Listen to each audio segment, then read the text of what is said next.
Buenos días. En esta presentación vamos a tratar el tema de las precauciones adicionales o aislamientos como medidas de bioseguridad en el ámbito de la salud. Tenemos que tener presente que los pacientes son el principal reservorio de microorganismos patógenos y que por diferentes mecanismos de transmisión pueden colonizar o infectar a otros pacientes que compartan la asistencia en el mismo centro de salud, por ejemplo, o al personal de salud que los atiende. Para reducir ese riesgo de transmisión, tanto entre pacientes como de los pacientes al personal de salud, es que se aplican las normas de bioseguridad, las normas estándar y las normas o precauciones adicionales. El objetivo de todo esto entonces es interrumpir la cadena de transmisión, esa cadena que permite que una bacteria, virus o parásito pase de un paciente, del personal o de objetos inanimados o superficies en los lugares de trabajo hacia lo que llamamos un huésped susceptible, que en general es otro paciente.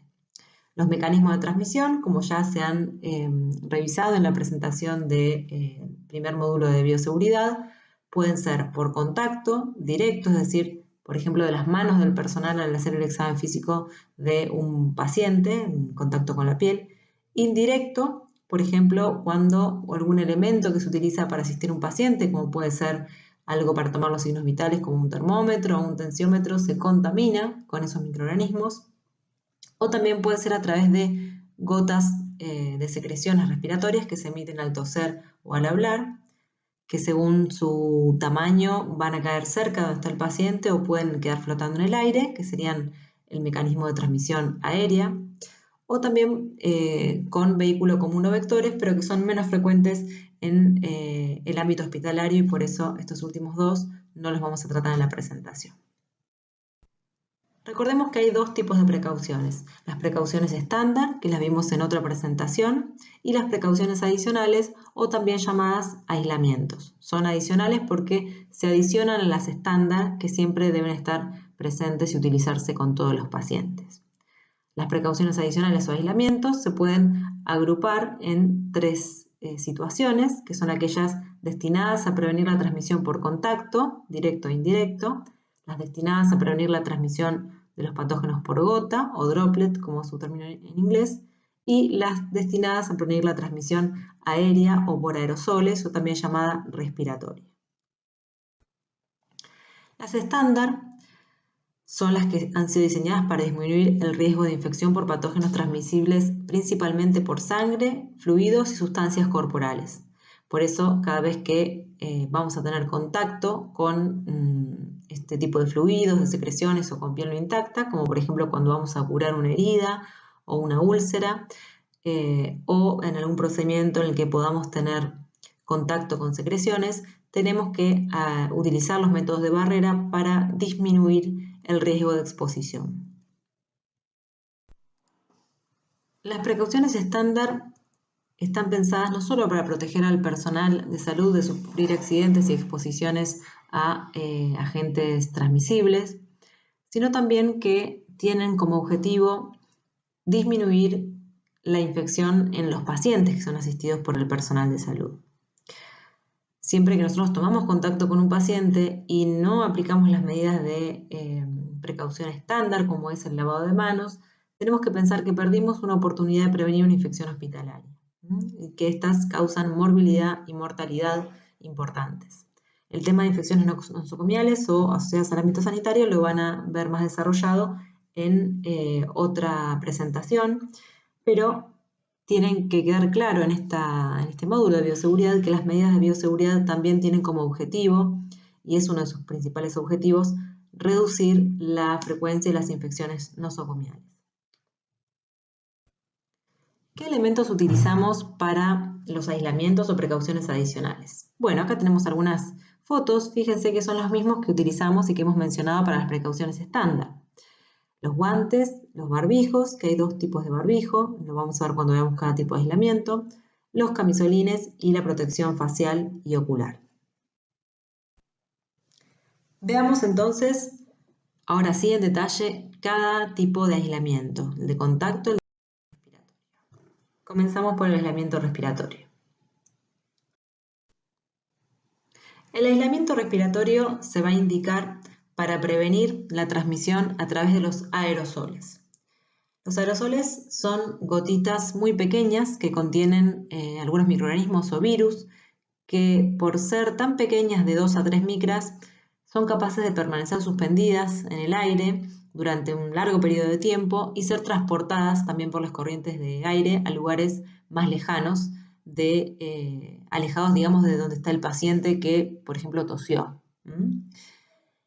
Estas gotas son capaces de llegar, además a larga distancia, a lugares dentro del pulmón del paciente susceptible, que son los alvéolos.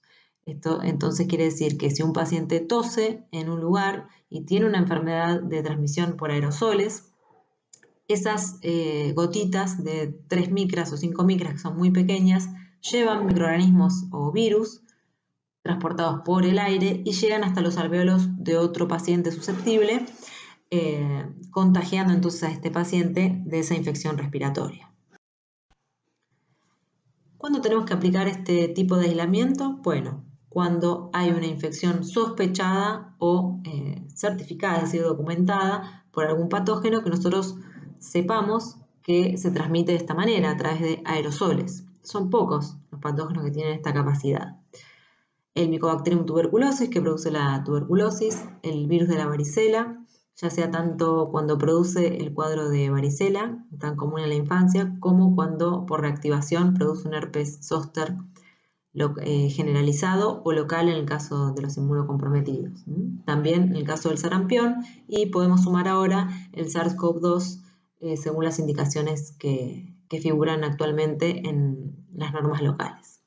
¿En qué consiste el aislamiento respiratorio? No solo en el uso de algunos elementos de barrera específicos, sino también en una disposición especial del paciente cuando se encuentra en una unidad de internación, por ejemplo.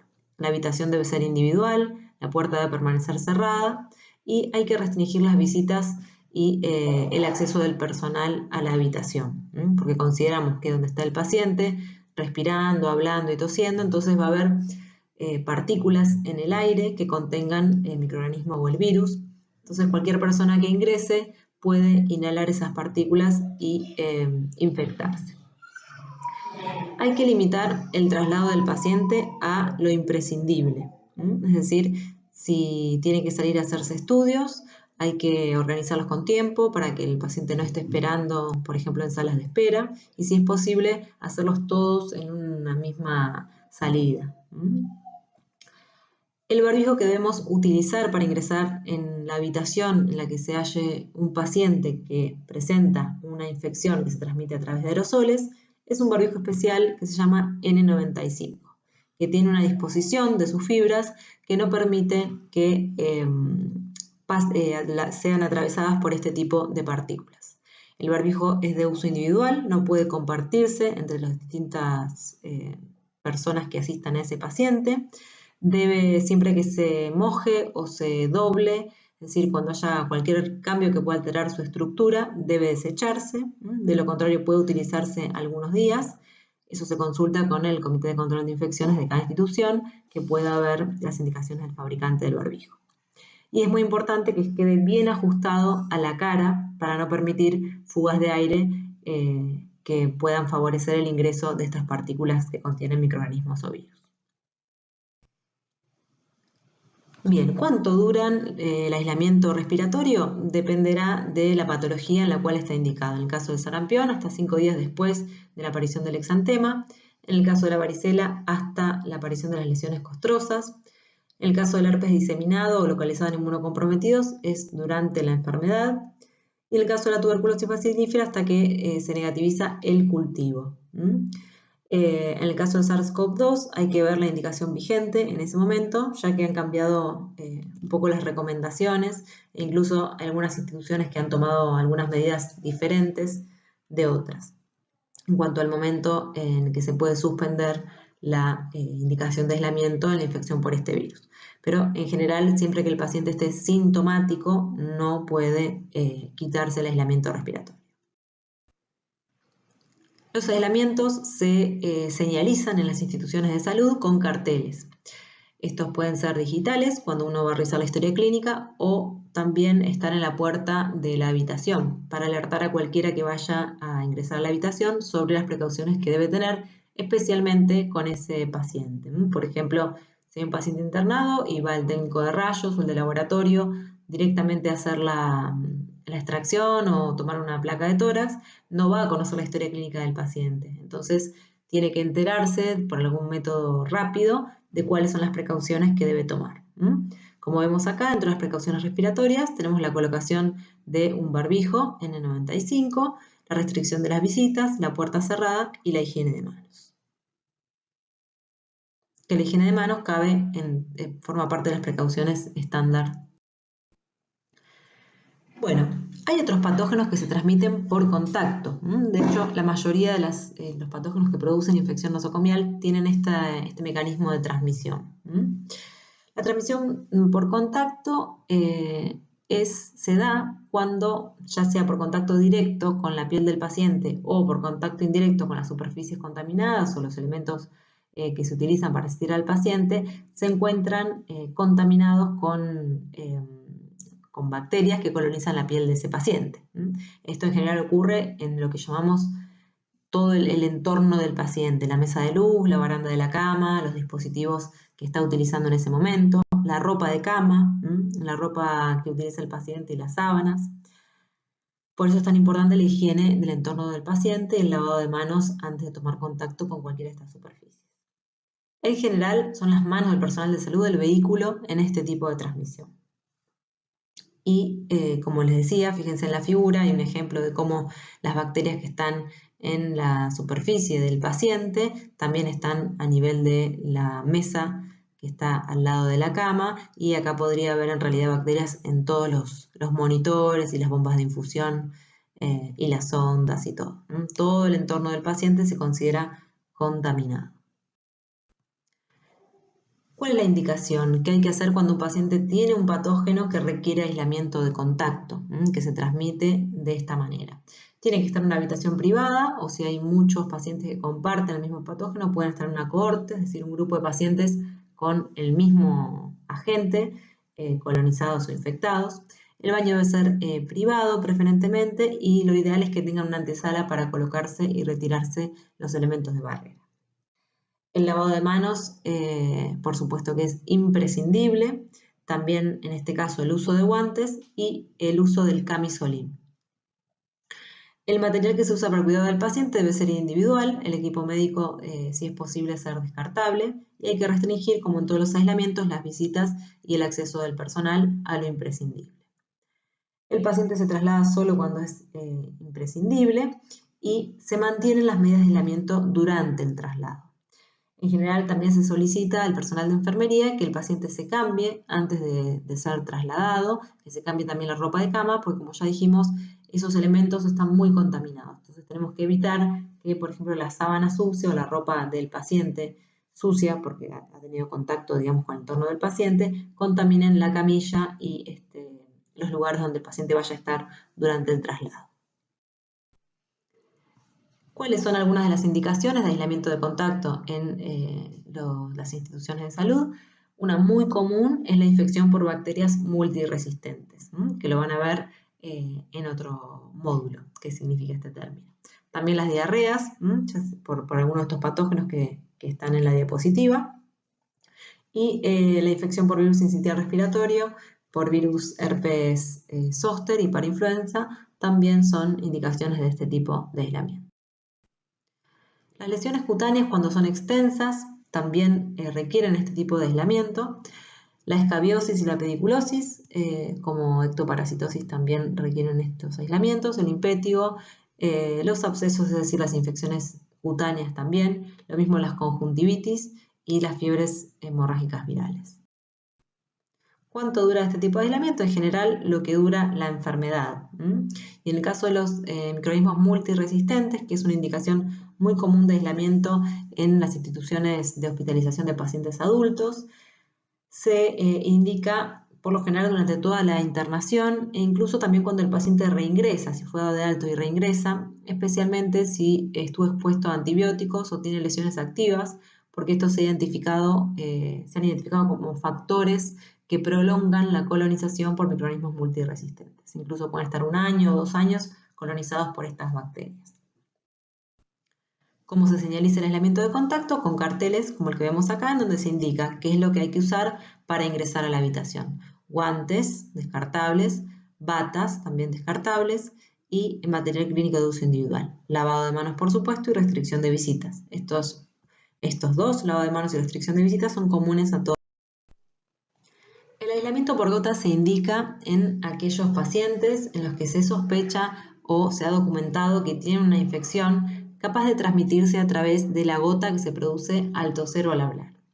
Característicamente, esa gota que se produce al toser o al hablar tiene la capacidad de llegar hasta casi 2 metros desde donde es emitida. Es decir, si tengo un paciente en una cama acostado y tiene una infección que se transmite por este mecanismo, como por ejemplo es el virus influenza, sé que los 2 metros alrededor de esa cama son una zona en la cual va a haber gotas salivales emitidas por ese paciente que pueden contener el virus influenza. ¿Qué es lo que se hace cuando un paciente tiene sospecha o está documentada una infección que tiene transmisión por gota? Se lo coloca en una habitación privada o eventualmente en una cohorte. Esto a veces ocurre, por ejemplo, cuando estamos en plena etapa de influenza, supongamos en junio o julio, y no hay más habitaciones para lograr los aislamientos. Pueden ponerse 2 pacientes en una misma habitación con el mismo diagnóstico. Y si no es posible habitaciones individuales, tenemos que procurar que la separación entre pacientes sea de por lo menos 1,80 o 2 metros. El barbijo que se utiliza es el barbijo de tipo quirúrgico, que es el triple capa con tableado. El tableado va mirando hacia abajo en la parte externa y debe colocarse siempre que vayamos a estar a menos de 2 metros de distancia del paciente. Por ende, todo el personal que asiste directamente al paciente, que va a hacer el examen físico o un traslado, debe colocarse este tipo de barbijos. Lo mismo se prevén salpicaduras con secreciones respiratorias, como por ejemplo si se van a aspirar secreciones o el paciente tiene tos y hay que hacer alguna maniobra en la vía aérea o la vía oral. En esas situaciones, además de usar el barbijo, vamos a usar gafas, camisolín y guantes. Las gafas son importantes porque la gota que se emite al toser o al hablar puede caer sobre la mucosa conjuntival y este también es un mecanismo de transmisión. El equipo médico tratamos de que sea individual y material descartable de uso exclusivo. También limitamos el traslado de la habitación y es muy importante la limpieza diaria y por turnos de todas las superficies. Las superficies tocadas con frecuencia por el paciente y el personal, como son las barandas de la cama, las mesadas, la mesa de luz, los picaportes, tienen que limpiarse con mucha frecuencia. ¿Qué infecciones requieren este tipo de aislamiento? Los virus respiratorios, como el virus influenza, la Bordetella pertussis, que es el agente del coqueluche, también las infecciones por meningococo y estrepto del grupo A. Hay otras infecciones que también requieren aislamiento por gota y esto lo pueden consultar en la bibliografía que les dejo al final de la presentación. ¿Cuál es el cartel que indica el aislamiento por gota? Un ejemplo es este que tenemos acá. Se usa entonces, tiene que haber higiene de manos y restricción de visitas, como en todos los aislamientos, un barbijo de tipo quirúrgico y el uso de guantes, siempre estos que vayamos a estar a menos de 2 metros de distancia del paciente. Acá tenemos una ayuda a memoria sobre cómo se coloca el equipo de protección personal y cómo se renueva el equipo de protección personal. Esto lo pueden encontrar también en una de las guías que aparece en las lecturas sugeridas y también en el video que está indicado como sugerido en la presentación de bioseguridad de precauciones estándar. Entonces, ¿qué diferencias hay entre las precauciones estándar y las adicionales? El equipo que utilizamos es el mismo: barbijo, guantes, camisolín, protectores oculares. La diferencia es que la indicación de las precauciones estándar es en todos los pacientes sin importar su condición médica o su diagnóstico. En cambio, las precauciones adicionales o aislamientos solo aplican a algunos pacientes con diagnósticos confirmados o sospechados de enfermedades infecciosas específicas. La indicación del uso del equipo de protección personal como parte de las precauciones estándar depende de la práctica que vaya a realizar. Por ejemplo, si yo voy a curar una herida, voy a utilizar guantes. Si voy a aspirar secreciones en un paciente, voy a colocarme antiparras y barbijo. Según la práctica que yo vaya a realizar, tengo que poder reconocer si voy a estar expuesto a secreciones, fluidos o sangre y entonces colocarme el equipo de protección que corresponde. En cambio, las precauciones adicionales, siempre que yo vaya a ingresar al ámbito del paciente, al box o a la habitación del paciente, tengo que colocarme el equipo de protección que está sugerido. ¿Cuánto duran las precauciones estándar? Siempre, porque siempre tengo que tomar esas medidas de bioseguridad, el lavado de manos y el uso de equipo de protección personal cuando esté indicado según el tipo de maniobra que voy a hacer. En el caso de las adicionales, se considera implementarlas mientras se considere que la enfermedad que se sospecha del paciente o está documentada es transmisible. Y eso tengo que consultar por cada patógeno en particular cuánto va a durar. La señalización, habitualmente con carteles digitales o en la puerta de la habitación, está presente en las precauciones adicionales. En cambio, en las precauciones estándar no hay ningún tipo de señalización. Es el personal de salud el que tiene que decidir si, según la práctica que va a hacer, necesita utilizar un equipo de protección personal específico para esa práctica o no. No va a haber un cartel que indique usted debe colocarse un barbijo quirúrgico de antiparras porque va a aspirar secreciones, sino que ustedes son los que lo tienen que decidir en función de la práctica que vayan a realizar. Y el mecanismo de acción de las precauciones estándar es el de interrumpir varios tipos de mecanismos de transmisión, sobre todo el que es a través de fluidos, sangre y secreciones. En cambio, las adicionales, cada una está diseñada para interrumpir un tipo de transmisión, por aerosoles o respiratoria, por gotas o por contacto. ¿Qué ocurre con los pacientes que están en aislamiento y la vajilla y utensilios que usan para comer? Bueno, en general no se da un tratamiento distinto, sino que el agua caliente y el detergente que se utiliza en las vajillas, es el suficiente para decontaminarlos. No se requieren precauciones especiales en relación a esto. Y la vajilla descartable no está recomendada porque es bastante incómodo para el paciente y es un gasto. El traslado de los pacientes, bueno, en el caso del contacto, como ya dijimos, hay que limitar el traslado, usar métodos de barrera cuando se hace imprescindible el traslado y notificar al personal que va a recibir al paciente, ya sea dentro de la institución, como si va a ser derivado a otra institución, como ocurre con las de cuidados crónicos.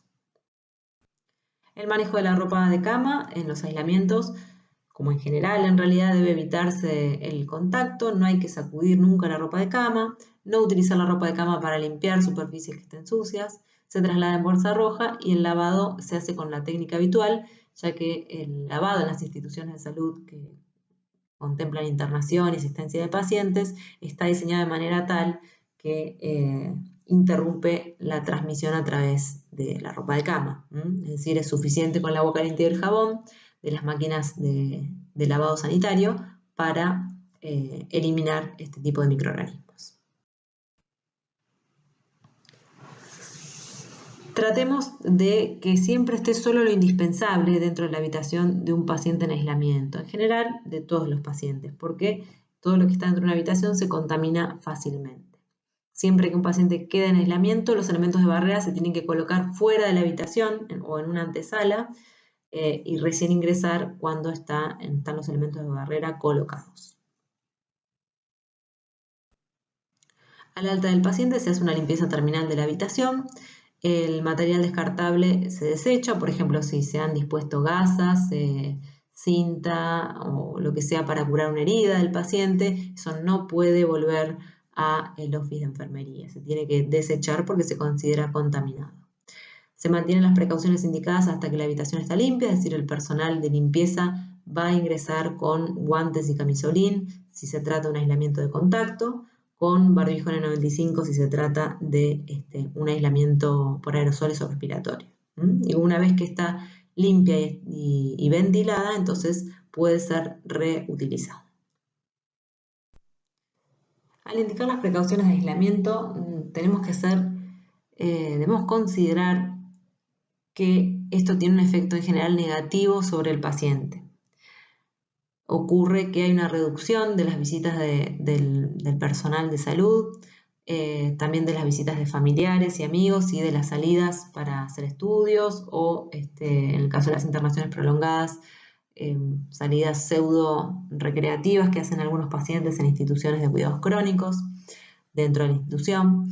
Genera un estigma de opinión también, y se ha documentado que aumentan los eventos adversos evitables en estos pacientes. Es decir, hay, por llamarlo de alguna manera, una reducción en el cuidado del paciente. Así que tenemos que tratar de evitar esto.